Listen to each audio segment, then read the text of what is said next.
ಸಾರಿಗೆ ನೌಕರ ಸಂಬಳ ಹೆಚ್ಚಳ ಮಾಡಿಕೊಡದಲ್ಲೇ ಮೀನಾಮೇಷ ಎಣಿಸ್ತಾ ಇದೆ. ಹಾಗಾಗಿ 19ನೇ ತಾರೀಕು ನಾವು 4 ಗಂಟೆವರೆಗೂ ಸರ್ಕಾರ ಗಡುವು ನೀಡಿದ್ದೀವಿ. ಅವರ ಹೆಣದ ಮೇಲೆ ಇವರು ಸರ್ಕಾರ ರಾಜಕಾರಣ ಮಾಡೋದಕ್ಕೆ ನಿಂತಿದೆ ಅಂತಕ್ಕಂಥದ್ದು ನಾನು ನೇರವಾಗಿ ಹೇಳೋದಕ್ಕೆ ಇಷ್ಟಪಡ್ತಾ ಇದ್ದೀನಿ. ಸಾರಿಗೆ ನೌಕರರ ಹೊಟ್ಟೆಯ ಮೇಲೆ ಹೊಡೆದು ನಡೆಸ್ತಾ ಇರ್ತಕ್ಕಂಥ ಸರ್ಕಾರ ಇದೆಯಲ್ಲ, ಇದು ನಮಗೆ ಭಾಳ ನೋವನ್ನು ಕೊಡ್ತಾ ಇರ್ತಕ್ಕಂಥ ಸರ್ಕಾರ. ಅನಂತ್ ಸುಬ್ರಹ್ಮಣ್ಯ ಅವರ ಕನಸು ಸಹ 1/1/24 ವೇತನ ಒಪ್ಪಂದ ಏನಿದೆ ಅದನ್ನು ಕೊಡಿಸಬೇಕು, ಮತ್ತು 38 ತಿಂಗಳು ಹಿಂಬಾಕಿಯನ್ನು ಕೊಡಿಸಬೇಕು ಅಂತೇಳಿ ಸುದೀರ್ಘವಾಗಿ 24ರಿಂದ 22ರಿಂದನೂ ಸಹ ಅವರು ಹೋರಾಟವನ್ನು ನಮ್ಮ ಜೊತೆ ನಾವು ಅವ್ರ ಜೊತೆ ಸೇರಿ ಮಾಡ್ಕೊಬಂದು.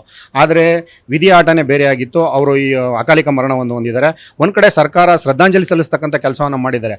ಆದರೆ ಅವರ ಮನಸ್ಸಿನಲ್ಲಿ ನೋವೇನಿತ್ತು, 1/1/24 ಹೊಸ ವೇತನ ಹೆಚ್ಚಳ ಏನಿದೆ ಅದನ್ನು ಸಾರಿಗೆ ನೌಕರಿಗೆ ಕೊಡೋದ್ರ ಮುಖಾಂತರದಲ್ಲಿ ಶ್ರದ್ಧಾಂಜಲಿ ಅರ್ಪಿಸಿದರೆ ನಾವು ಅದನ್ನು ಸರ್ಕಾರಕ್ಕೆ ಥ್ಯಾಂಕ್ಸ್ ಹೇಳ್ತಾ ಇದ್ದೋ. ಆದರೆ ಸರ್ಕಾರ ಎಲ್ಲೋ ಒಂದು ಕಡೆ ಸಾರಿಗೆ ನೌಕರನ್ನ ಹತ್ತಿಕ್ಕಿ ಅವರ ಹೆಣದ ಮೇಲೆ ಇವರು ಸರ್ಕಾರ ರಾಜಕಾರಣ ಮಾಡೋದಕ್ಕೆ ನಿಂತಿದೆ ಅಂತಕ್ಕಂಥದ್ದು ನಾನು ನೇರವಾಗಿ ಹೇಳೋದಕ್ಕೆ ಇಷ್ಟಪಡ್ತಾ ಇದ್ದೀನಿ.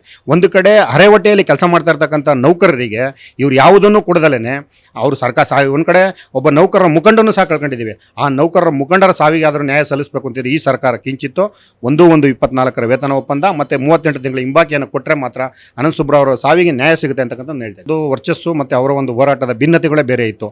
ಆದರೆ ನಾನು ಇನ್ನೂ ಈ ವಿಚಾರದ ಮಧ್ಯೆ ಇನ್ನೊಂದು ವಿಚಾರ ಹೇಳ್ತೀನಿ. ಅವರ ಫ್ಯಾಮಿಲಿನ ಕೇಳ್ತಾರೆ ಸನ್ಮಾನ್ಯ ಮುಖ್ಯಮಂತ್ರಿಗಳು ಈ ವಿಚಾರದಲ್ಲಿ. ಯಾವಾಗ ಹೇಳ್ತಾರೆ ಅವರು ತಮಗೇನನ್ನು ಸಹ ಕೇಳ್ಕೊಳ್ಳದಲೇ ಸಾರಿಗೆ ನೌಕರರಿಗೆ ಏನು 1/1/24 ವೇತನ ಒಪ್ಪಂದ ಮಾಡಬೇಕಾಗಿದೆ, 38 ತಿಂಗಳು ಹಿಂಬಾಕಿ ಕೊಡಬೇಕಾಗಿದೆ, ಇದನ್ನು ಕೊಡಿ ಅಂತ ಕೇಳ್ತಾರೆ ಹೊರತು ಅವರ ಫ್ಯಾಮಿಲಿಗೆ ಏನು ಕೇಳಲ್ಲ. ಹಾಗಾಗಿ ಅನಂತ್ ಸುಬ್ರಹ್ಮಣ್ಯ ಅವರ ಕೊಡುಗೆ ಸಾರಿಗೆ ನೌಕರರಿಗೆ ಅಪಾರವಾದಂಥ ಕೊಡುಗೆಯನ್ನು ಕೊಟ್ಟು ಹೋಗಿದ್ದಾರೆ.